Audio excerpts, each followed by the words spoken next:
जीवमजीवं नवं जिनवरवसहेरजेरनितीर्थं देवीन्द्रविन्दवन्दं वन्दे तं सर्वदा शिरसा प्रणम्य परमात्मानं सिद्धं त्रैलोक्यवन्दितं स्वाभाविकचिदानन्दस्वरूपं निर्मलावयं शुद्धजीवादिद्रव्याणां देशिकं चाजिनेश्वरं द्रव्यसंग्रहसूत्राणां वृत्तिं वक्षे समासता गुरु अर्हत् गुरु सिद्ध गुरुराचार्य पाठिका गुरु साक्षात् परं साधु तस्मै श्री गुरुवे नमः।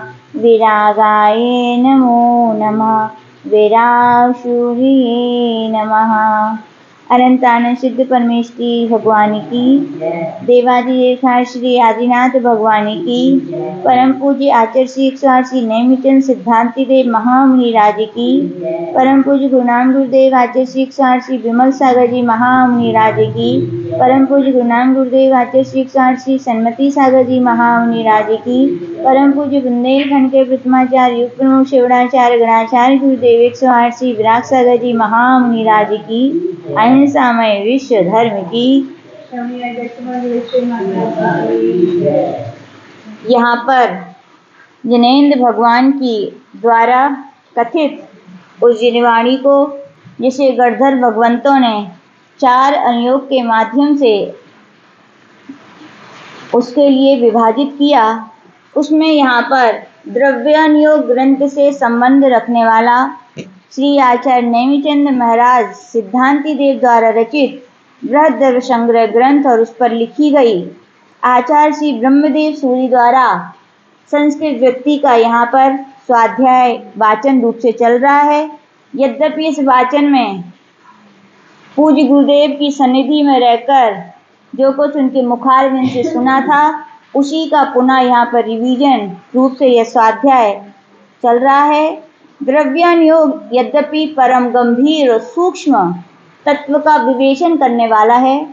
द्रव्यानुयोग का अध्ययन जीवन में होनी चाहिए और ये बृहद संग्रह ग्रंथ की आचार्य ब्रह्मदेव द्वारा लिखित जो त्रिवृत्ति है, इतनी सरल और सहज है। आचार्य श्री बोलते हैं अध्यात्म में कैसे प्रवेश करना है, द्रव्यानुयोग को कैसे जीवन में समझना है, आत्मसार करना है, तो उसकी कुंजी यदि कहा जाती तो बृहद संग्रह की क्या है, ये टीका है। जैसे कहा जाता है द्वादशांग यानी कि आगम को सबसे सरल तरीके से समझना है तो तत्वसूत्र ग्रंथ कहा जाता है। वैसे ही यहाँ पर कहा गया अध्यात्म के नए आदि की विवक्षा को, आत्मा की अवस्थाओं को सरल तरीके से यदि समझने का यदि व्याख्यान करने वाला कोई प्रारंभिक रूप से ग्रंथ यदि कहा गया है तो वह यह आचार्य ब्रह्मदेव सूरी की यह संस्कृत टीका है। इस टीका में अधिकार 1 में गाथा 2 में का व्याख्यान चल रहा था। यहाँ पर जीव के 9 अधिकारों का वर्णन आचार्य भगवान ने किया था। यहाँ पर संक्षेप से व्याख्या चल रही थी। कल यहाँ पे अपन ने सुना था शुद्ध निश्चय से यह जीव कहाँ रहता है, तो कहा गया था नित्य आनंदई के एक स्वभाव यानी अपने नित्य आनंद एक जो आत्मा का स्वभाव, उसको छोड़कर यह जीव कहीं अन्य जगह रहता नहीं है। फिर भी यहाँ पर कहा गया था अशुद्ध नय की अपेक्षा से, अशुद्ध नय यानी कर्म सहित जब जीव यह होता है तो कहाँ रहता है, तो कहा गया था द्रव्य चेत काल भाव और भाव ऐसे 5 प्रकार के संसार में यह जीव क्या है, परिभ्रमण करता रहता है। यद्यपि कहा जाए ये जीव जो परिभ्रमण करता है वो अशुद्ध पर्यायों को लिए हुए, किसको लिए हुए हैं, अशुद्ध पर्याय। और प्राय अपन पर्यायों में ही, पर्यायों के घूमने में ही अपनी बुद्धि क्या होती है, भ्रमित होती है। देव गति में गए तो अपन अपने आप को देव मानने लगते हैं, नरक गति में गए तो नारकी मानने लगते हैं, त्रियंच गति में गए तो त्रियंच मानने लगते हैं, और मनुष्य गति में गए तो मनुष्य। ये क्या है, चक्र है, इसको अपन पर्याय चक्र भी कह सकते हैं। लेकिन ये अपना स्वभाव नहीं है। अपना स्वभाव तो आचार्य भगवान गुरुदेव कहते हैं चक्र से, इस भ्रमण से निकलो और जो केंद्र है, केंद्र यानी अपनी जो शुद्ध आत्मा है, जो द्रव्य की अपेक्षा, द्रव्यार्थिक नय की अपेक्षा है, उसको अपन को क्या करना है, प्राप्त करना है। तो आचार्य भगवान कह रहे हैं वो शुद्ध अपन केंद्र यानी अपन आत्मा के शुद्ध स्वभाव को तो प्राप्त नहीं हो पाते, अपन क्या करते रहते हैं, परिधि पर ही भ्रमण करते रहते हैं। तो आचार्य भगवान कह रहे हैं कैसे भ्रमण करते हैं, तो कल कहा था द्रव्य परिवर्तन। द्रव्य परिवर्तन के विषय में आचार्य भगवान ने वाशानुपेखा ग्रंथ के कुंद कुंद महाराज ने बहुत अच्छा वर्णन किया है। वहां पे वे कहते हैं सब्बे भी पोगला खलू एगे बुत झिया हुजीन आशयम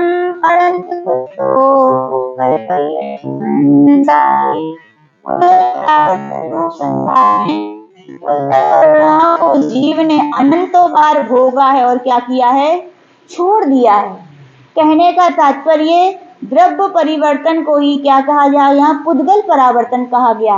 और आचार्य ने विशेष इसकी व्याख्या जब सर्वार्थ सिद्धि ग्रंथ और कार्तिकीय उपेक्षा ग्रंथ पढ़ाया था उसमें विशेष रूप से की थी। आचार्य ने बताया था द्रव्य परिवर्तन दो प्रकार का है। कौन कौन सा, तो कहा गया कर्म द्रव्य परिवर्तन और नो कर्म द्रव्य परिवर्तन। यानी कि जीव ने कैसे पुद्गल वर्गणाओं को कर्म रूप से परिणत किया और कैसे जीव ने पुद्गल वर्गणाओं को नौ कर्म रूप से परिणत किया। इसके विषय में भी अपन बहुत सरल तरीके से समझ लेते हैं ये वर्गणाएं क्या होती हैं, ये भी समझ लेना बहुत जरूरी है। तो कहा गया पुद्गल की 23 प्रकार की वर्गणाएं होती है। कितने प्रकार की होती हैं, 23। यह तथा नाट्य नेमिचंद महाराज ने अपने जीव का ग्रंथ में किया। पूज्य गुरुदेव में ये विषय पढ़ाया था तो कहा गया था कि 23 प्रकार की वर्गणाएं होती हैं, लेकिन 23 प्रकार की वर्गणाओं में केवल 5 वर्गणाएं ऐसी होती हैं जो जीव में के सहायक होती है। कौन सी है, तो कहा गया है कार्मल वर्गना है, दूसरी वहां पर आहार वर्गना कहा, तीसरी मनोवर्गना, चौथी वचन वर्गना और पांचवी तेजस वर्गना। ये 5 वर्गनाएं ही जीव के साथ संबंध वाली, शेष का वर्गनाओं का जीव के साथ संबंध नहीं है। आपको में तो स्पर्श गंध वर्ण होता है, दिखनी चाहिए, तो ये आवश्यकता नहीं है कि जो दिखे वो ही पुद्गल है, जो ना दिखे वो पुद्गल नहीं है। क्यों, क्योंकि आचार्य ने इस विषय में किसी ग्रंथ के पहले जब आचार्य ने दुर्ग में लघु ग्रंथ संग्रह ग्रंथ पढ़ाया था तो उसमें आचार्य के 26 गाथाएं जब पढ़ाई थी तो वहां पर आचार्य ने समझाया था कि यह पुद्गल भी 2 प्रकार का है। कौन कौन सा है, अणु और स्कंद। और स्कंद के विषय में भी आचार्य ने बताया था स्कंद भी 6 प्रकार का होता है। कितने प्रकार का होता है, आप सभी पढ़े हैं, आचार्य के मुख से तो सुना ही है। कौन कौन से होते हैं, कौन कौन से होते हैं, स्थूल स्थूल, पहले क्या होता है, स्थूल स्थूल पहला। दूसरा वेद क्या है, स्थूल। तीसरा वेद है स्थूल सूक्ष्म। चौथा वेद है सूक्ष्म स्थूल। पांचवा वेद है क्या, सूक्ष्म। और छठवा वेद है सूक्ष्म सूक्ष्म। इसके विषय में आचार्य ने इसका उदाहरण जो लघु द्रव्य संग्रह ग्रंथ है उसी की 7वें नंबर की गाथा में आचार्य ने बताया था कि पूर्वी जलम च छाया चौरिंदी विषय कम परमाणु सविवेयम भरियम पुग्गल दब्बम जिणम देही। यहाँ पर बताया गया है स्थूल स्थूल पुद्गल का स्कंद का क्या उदाहरण, बोले पृथ्वी। पृथ्वी यानी जिसके 2 हिस्से जब हो जाए तो जो जुड़ती आसानी से जुड़ती नहीं है वो क्या है, स्कंद स्कंद। फिर वहां पर क्या कहा था, स्थूल स्थूल। और फिर कहा स्थूल स्थूल क्या है, तो बोले जल, जैसे तरल पदार्थ जिनमें लाइन तो खींच दी जाती है, उनका विभाजन तो किया जा सकता, लेकिन थोड़ी देर बाद वो जल क्या होता है, अपने आप मिल जाता है। फिर तीसरा उदाहरण क्या दिया गया, तो वहां पर स्थूल सूक्ष्म का उदाहरण दिया था छाया। छाया को अपन देख तो सकते हैं लेकिन पकड़ नहीं सकते। चक्षुन्द्रिय का विषय तो है लेकिन शेष इंद्रियों के विषय अपन को ज्ञात नहीं हो पाता। फिर उसके विषय आगे कहा था सूक्ष्म स्थूल, उसका उदाहरण आचार्य ने दिया था चार इंद्रियों के विषय। चार इंद्रिय कौन सी इंद्रिय,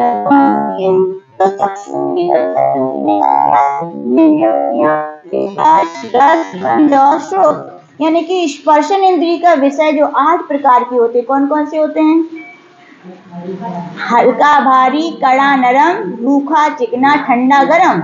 आपके पास कोई ठंडा पदार्थ लाए तो आपको अनुभव तो कर सकते हो कि ये ठंडा है, लेकिन कोई कहे इसका बताओ स्पर्श तो हो गया, कोई कहे कि इसका आप दिखाओ उसके लिए कैसी गर्माहट है, ऐसी ठंडा तो चक्षु इंद्रिय का विषय नहीं है।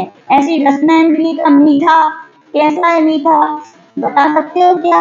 नहीं, वो रसना इंद्रिय के द्वारा ही सहज है और चक्षु इंद्रिय के द्वारा नहीं बताया। गंध भी है, फूल है, गंधाई, तो क्या आप पकड़ के बता सकते हो? बोले नहीं, वो तो ज्ञान इंद्रिय का विषय है। ऐसी शब्दों को अपन क्या पकड़ के देख सकते हैं क्या? अपन लोग देख नहीं सकते। वो श्रोत इंद्रिय का विषय, तो उनके लिए वो क्या कहा था? सूक्ष्म स्थूल है। सूक्ष्म क्या है? तो वहां पे आगे कारमान वर्गणाएं, कौन सी वर्गणाएं? कारमान बुद्धगल की 23 वर्गणाओं में कारमान वर्गणाएं हैं, जिन वर्गणाओं के द्वारा ही जब जीव क्या करता है? राग देश आदि परिणाम करता है, तो यही कारमान वर्गणाएं कर्म रूप से कन्वर्ट होकर के आत्मा से क्या हो जाती? गंध को प्राप्त हो जाती है। सबसे सूक्ष्म क्या है? परमाणु, जिसका दूसरा विभाग ना हो सके। आज साइंस भी बहुत सारे मेटल को परमाणु सिद्ध कर रहा है, ये परमाणु है, लेकिन पूरी गुरुदेव कहते हैं वो परमाणु नहीं है। कुछ साल पहले बताया गया था कि ये परमाणु है, लेकिन उसमें क्या किया था? आचार्य भगवान बता रहे थे कि उस आचार्य भगवान ने बताया था कि साइंस ने फिर उसके 3 टुकड़े कर दिए। कौन कौन से कर दिए? इलेक्ट्रॉन, प्रोटॉन और न्यूट्रॉन, यानी कि वो परमाणु सिद्ध नहीं हुआ। तो आचार्य भगवान ने यहाँ पर इस प्रकार से, तो कहने का तात्पर्य साइंस ने जिसको पहले परमाणु सिद्ध किया था, लेकिन 3 टुकड़े कर दिए, यानी विभाग हो गए, यानी वो परमाणु नहीं था। उसको भी फिर उन्होंने कहा कि ये प्रोटॉन सबसे छोटा है, लेकिन प्रोटॉन के भी प्रोटॉन वगैरह उन्होंने टुकड़े कर दिए, विभाग। यानी कि साइंस ने भी जिसको अणु किया, वास्तविकता में अणु नहीं है, वो भी कई स्कंदों से, परमाणुओं से मिलकर स्कंद रूप में है। बात सही भी है, परमाणु इतना सूक्ष्म है, वो किसके? केवली भगवान, या कहा जाए रूपी पदार्थों को जानने वाले परमावधि अवधि ज्ञानधारी मुनि, उनके ही गोचर। शेष अपन जैसे छद्मस्त प्राणी हैं जो मति शुद्ध ज्ञान वाले हैं, वो केवल शुद्ध ज्ञान के द्वारा जान सकते हैं भगवान ने ऐसा कहा है, बाकी अपन उसको साक्षात देख नहीं सकते हैं। तो इस प्रकार से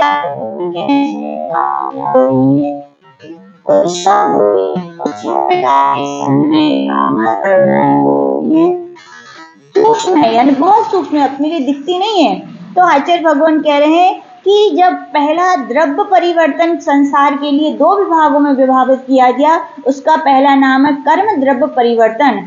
इसके विषय में आचार्य जी ने कहा था कि जब जीव मिथ्यात और कसाय से युक्त होता है, संसारी जीव है, नियम से यदि उसे सम्यक की प्राप्ति नहीं हुई तो कौन से कर्म को देगा? मिथ्यात्वता। और याद रखना, पंच परावर्तन कौन सा जीव करता है? मिथ्या दृष्टि ही करता है। जिसको सम्यक प्राप्त हो गया है, वो तो अर्ध पुद्गल परावर्तन शेष काल के पहले वो क्या चला जाएगा? मोक्ष चला जाएगा। तो यहाँ पर कौन सा जीव परावर्तन करता है? याद रखिए, कौन सा जीव करेगा? मिथ्या दृष्टि। और संसारी जीव है तो कसाय तो कोई ना कोई चलनी है। कहाँ तक चलनी? 10वें गुण स्थान तक भी कसाय चलनी। तो आचार्य भगवान कह रहे हैं मिथ्यात और कसाय से कोई युक्त ऐसा जीव है जो प्रति समय अनेक प्रकार के गृहीत अगृहीत मिश्र परमाणुओं को ग्रहण करता है। क्या करता है? छोड़ता है। पर परमाणु भी आचार्य भगवान कह रहे हैं 3 प्रकार के। गृहीत, जिन्हें अपन ने कई बार ग्रहण कर लिया है। अगृहीत, यानी कि लोकाकाश में फसासट पुद्गल की वर्गणाएं भरी हुई है।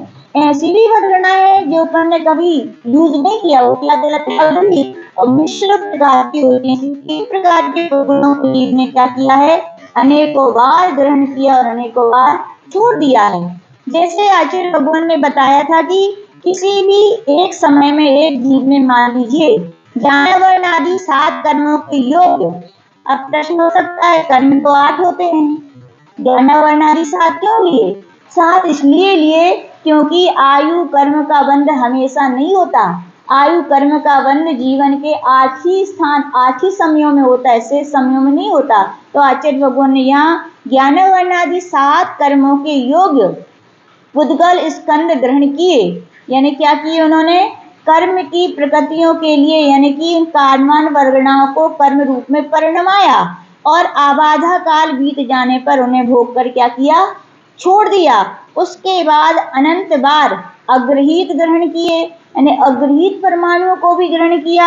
उसके बाद अनंत बार मिश्र परमाणुओं को भी ग्रहण किया और अनंत बार गृहीत को ग्रहण करके भी क्या किया, छोड़ दिया। उसके बाद जब वे पुद्गल वैसे ही, कौन से पुद्गल, मान लीजिए किसी जीव ने क्या कि ज्ञानावरणी आदि कर्मों के योग्य परमाणुओं के जो पुद्गल में 4 गुण होते हैं, स्पर्श, रस, गंध और वर्ण, इन रूप आदि भावों को लेकर, और जीव जब भी भाव करता है तो पौद्गलिक है, तो स्पर्श रस गंध रूप ही कर्म या तो इसका रूक्ष रूप में बनेंगे या स्निग्ध रूप में। क्यों बनेंगे, बंध कब होता है, दोनों। और कब बंध, रूक्ष बंध, चिकनाहट जहाँ है वहीं सूक्ष्म परमाणु बंध चिपकते हैं।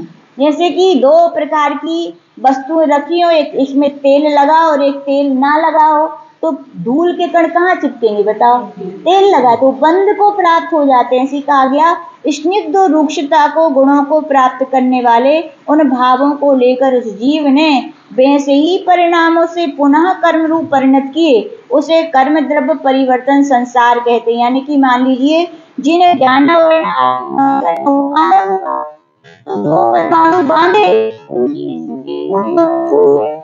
ऐसे उन्होंने फिर यही परमाणु आने चाहिए उदय में, कौन से, जो छूट गए। सरल है क्या, एक उदाहरण दिया गया, अभी हमने सुनाया था यहाँ पे, जब हम लोग का आचार्य पूज्य गुरुदेव के द्वारा लिखी गई भाषा अनुपेक्षा की सर्वोदया टीका में अपन ने पढ़ा था। दुर्लभ अनुपेक्षा में क्या कहा था कि मनुष्य से मनुष्य पर्याय मिलना क्या सरल है, तो वहां पर आचार्य भगवान कलंक देव ने राजवार्थ ग्रंथ का उदाहरण दिया था, बोले इतना सरल नहीं है। क्यों उदाहरण दिया था, जैसे कोई वृक्ष है, वृक्ष शुष्क हो जाए, उसको कोई व्यक्ति दहन कर दे, उसकी राख बन जाए, और राख बनने के बाद तेज हवा चले और फिर राख के परमाणु उड़ जाए, उन परमाणु जो उड़ चुके हैं उनको यदि उदाहरण फिर से उसी परमाणु का एकत्रित करना और उसका पेड़ बनना क्या है, दुर्लभ है। लेकिन आचार्य भगवान कह रहे हैं जब कर्म द्रव्य परिवर्तन होता है तो कहा गया 2 परमाणु से वे अपन ने कर्म बनने के ज्ञान बना ली, वे परमाणु बिखर जाते हैं और पुनः वे ही परमाणु हमें जब प्राप्त हो जाते हैं तो वो कहलाता है एक कर्म द्रव्य परिवर्तन। यानी कि कितना समय लग जाता होगा। और दूसरा यहाँ पर उसका भेद कहा है 9 कर्म द्रव्य परिवर्तन। 9 कर्म द्रव्य परिवर्तन है वे प्रति समय अनेक प्रकार के गृहीत अगलित मिश्र 9 कर्म परमाणु को ग्रहण करते हैं। 9 कर्म कौन कौन से होते हैं, 3 शरीर 6 पर्याप्ति, 3 शरीर कौन कौन से लेने हैं, और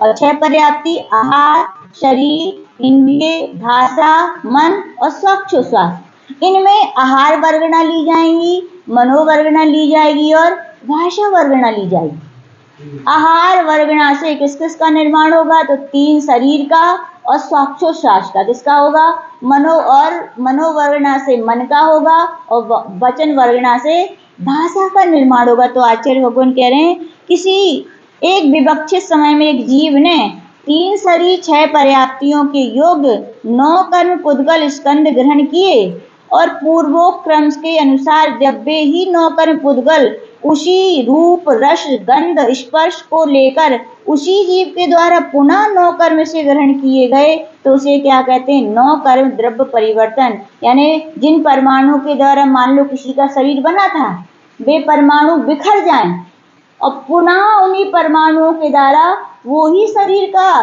क्या हो, उत्पत्ति हो, तो वो क्या कहलाता है, 9 कर्म द्रव्य परिवर्तन कहलाता है। तो इस प्रकार से अपन को जानना चाहिए कि ये क्या है, द्रव्य परिवर्तन।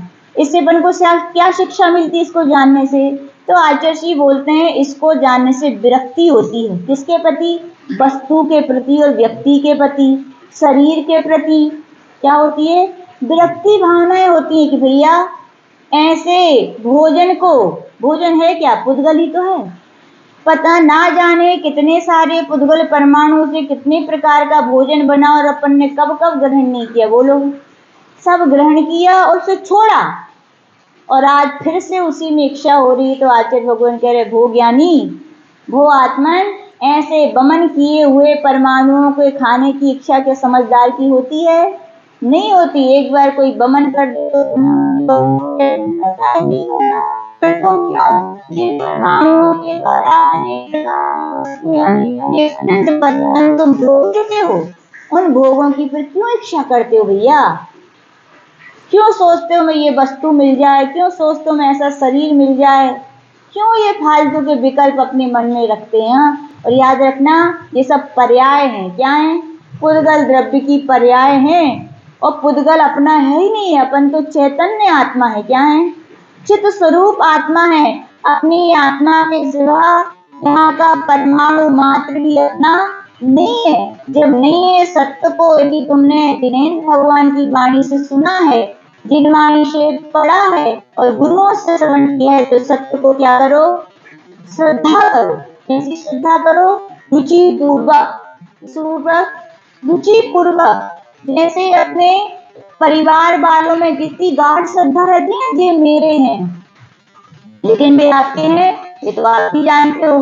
जब तक स्वार्थ है तब तक अपने हैं, जब तक जिसकी इतनी समय सीमा है तब तक अपने। एक दिन सबको छोड़ के चले जाना है, सब सबसे जानते हो। तो आचार्य भगवान कह रहे, जब आपके परिवार वाले, आपका परिवार ही आपका नहीं है, तो क्या इस शरीर के प्रति अपना मोह जगा लिए अपना है? इस शरीर के लिए क्यों अचिंत्य विषयों की इतनी पूर्ति में लगे हुए हो? तो आचार्य भगवान कह रहे, नहीं, यानी कि अपन को भगवान चाहिए कि ऐसे पुद्गल परमाणु को अपन अनेक बार स्पर्श के रूप में, अनेक बार रस के रूप में, अनेक बार गंध के रूप में और अनेक बार वर्ण के रूप में अपन भोग चुके हैं। और एक दो बार होगा, अनंतों बार, अनंत अपने ऐसे क्या पर्याय निकल गई, ऐसे अनंत परमाणु को भोग लिया और छोड़ दिया। तो ऐसे पौद्गलिक वर्गनाओं से बने हुए इन बाहर चीजों में क्या कोई सम्यक दृष्टि की, कोई मोक्ष मार्ग की इच्छा होती है? क्या नहीं होती? बात सत्य है। आचार्य श्री का पूज्य गुरुदेव का एक उदाहरण आता है। क्षुल्लक अवस्था में थे, 16.5 साल की अवस्था में क्या हो गया था? उपसर्ग हो गया था, रोग उपसर्ग। रोग होना भी क्या है साधु जीवन में? उपसर्ग है। और क्या हो गया? टीबी हो गया, जिसको तपेदिक कहते हैं। प्रारंभिकता में छोटी उम्र थी, इतना समझ में ही नहीं आया क्या हुआ, यही सोचते थे कमजोरी लग रही है, अभी ठीक हो जाएगा। लेकिन रोग बढ़ता गया और शरीर बिल्कुल एकदम नाजुक हो गया। जब चेकअप कराया गया तो क्या निकला? क्या हो गया? टीबी तपेदिक हो गया। काया बिल्कुल सूख गई थी, भोजन घुसता नहीं था। इस बात तो सत्य है, ये तो अनुभव बातें आप भी जानते हो। जब स्वास्थ्य ठीक नहीं होता तो भोजन घुसता नहीं है। तो क्या करते हैं आप लोग के घर में?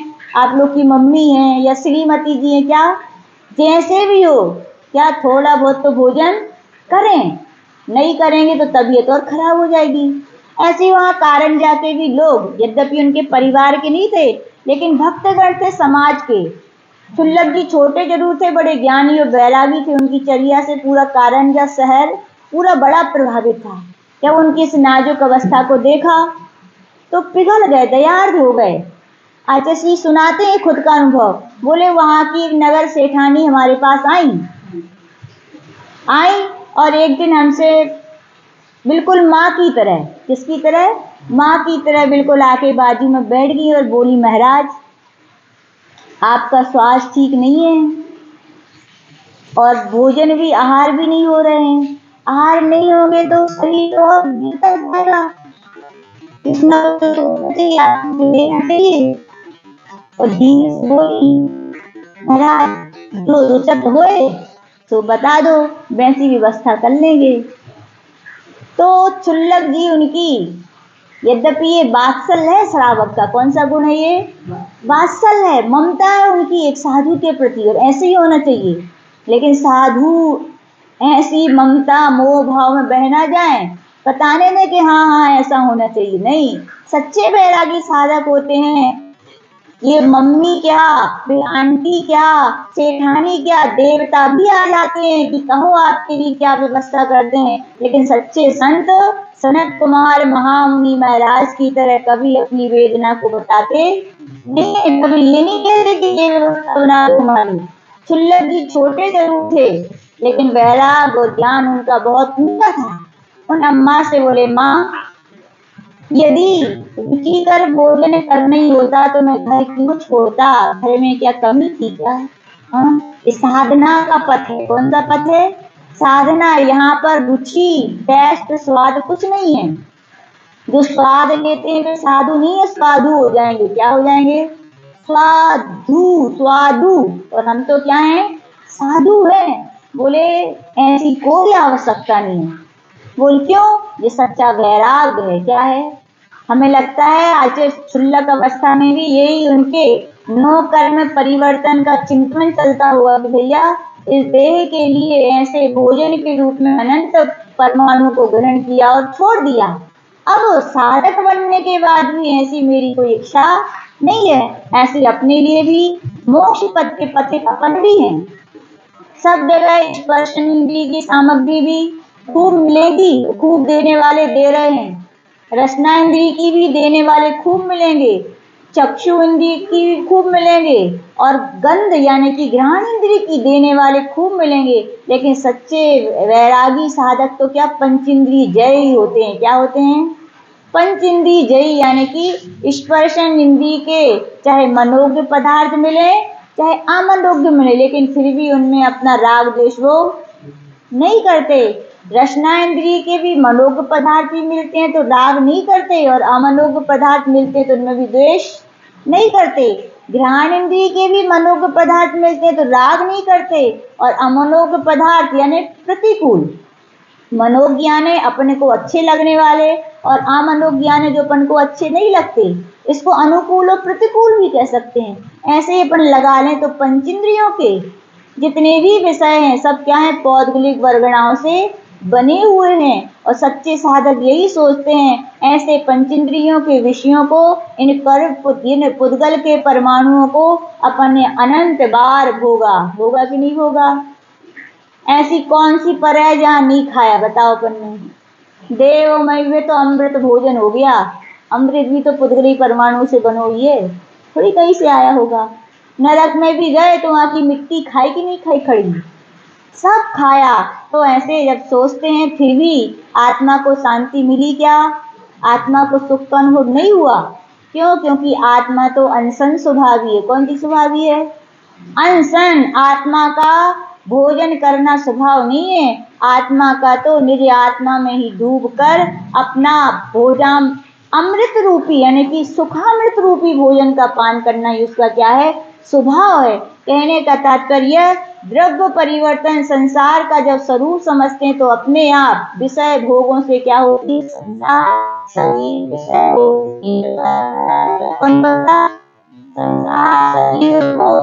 अपने आप बना है। शरीर संसार भी पुद्गल परमाणु और भोग भी क्या है? पुद्गल परमाणु। और ऐसे पुद्गल परमाणुओं से उत्पन्न हुए शरीरों को और इनके पंचेंद्रियों को, विषयों को मैंने अनंतों बार ग्रहण किया और छोड़ दिया है। अज्ञानता में किया, लेकिन अब क्या है? सम्यक हुआ है, सम्यक ज्ञान आया है, और सम्यक चारित्र के पथ पे जब बढ़े हैं तो लगता है भैया राग द्वेष निवृत्ते शरणम की पद्धति साधु। अब मैं पंचेंद्रियों के विषयों में राग द्वेष नहीं करूंगा। यद्यपि कहना सरल है और करना कठिन है, लेकिन अभ्यास से कोई भी कठिन और करना तो पड़ेगा ही। राग द्वेष करोगे तो वीतरागी नहीं बन पाओगे, और वीतरागी बनना है तो राग द्वेष तो छोड़नी पड़ेगा। मानते हैं बहुत कठिन है, लेकिन धीरे धीरे एक एक सीढ़ी चल के पहाड़ भी चढ़ा जाता है कि नहीं? ऐसी कहा गया। ठीक है, पर इकट्ठा राग द्वेष नहीं छोड़ सकते, लेकिन तत्व जन्य तो राग द्वेष छोड़ सकते हैं। इसीलिए साधु जन आहार करके आते हैं तो प्रत्याख्यान कर लेते हैं। जितने समय के लिए आहार का उतने समय उसके राग द्वेष से तो बच गए। ऐसे यानी प्रत्याख्यान त्याग के जो भाव है ये राग द्वेष से हम क्या करते हैं? बचाते हैं। तो अपन को छोटे छोटे श्रावक भी है, श्रावक लोग भी जो समझदार होते हैं वे भी नियम ले लेते हैं, अभी भोजन किया और जब तक नहीं करेंगे उसका क्या।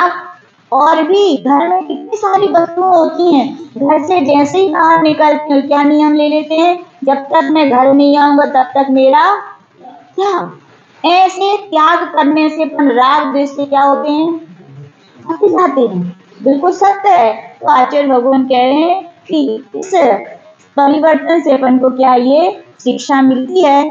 कल अपन दूसरा परिवर्तन जिसे क्या कहते क्षेत्र परिवर्तन का स्वरूप भी बहुत सुंदर है, अपन कल सुनेंगे। केवलिए परम पूज्य गणाचार्य गुरुदेव श्री विराट सागर जी महामुनि राज की अथ प्राणिक स्वाध्याय